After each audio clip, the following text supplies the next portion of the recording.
Bienvenue du côté de chez Sam.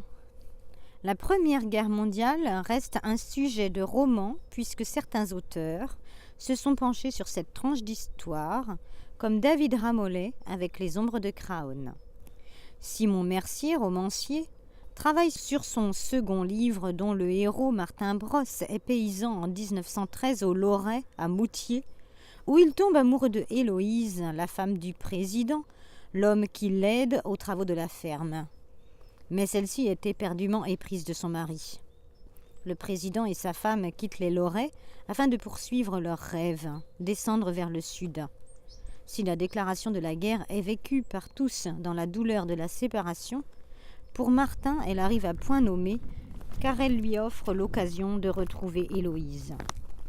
Simon a tout abandonné pour se consacrer entièrement à l'écriture, ce que les membres de sa famille lui reprochent.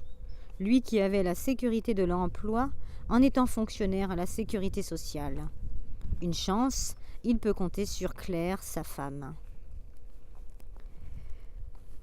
Martin, 28 ans, devient caporal au 4e RI d'Auxerre avec une dizaine d'hommes sous ses ordres. La guerre s'éternise alors qu'elle ne devait pas durer. Pendant sa première permission de 8 jours, Martin part pour Bar-le-Duc, d'où est originaire Héloïse. Par hasard, il travaille à la ferme des parents du président, les Mailleux. Lors de sa deuxième permission, il y apprend que le fils est mort au combat. Il avoue au vieux qu'il connaît Héloïse et qu'il attend ses lettres. Martin est muté à la 201e qui, après la Somme-Tourbe, est envoyé au chemin des dames pour la bataille du 15 avril 1917. Simon, pour se mettre totalement dans la peau de son personnage, se rend à Craonne. Il espère y terminer son roman. Va-t-il faire mourir son héros sous les balles ou va-t-il lui offrir des retrouvailles avec sa bien-aimée ? Un roman excellent où l'on ne s'ennuie pas une seule minute. Les personnages sont attachants, plus vrais que nature.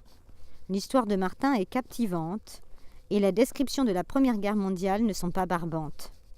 La passion de Simon pour son protagoniste est touchante, l'analyse du travail de l'écrivain juste.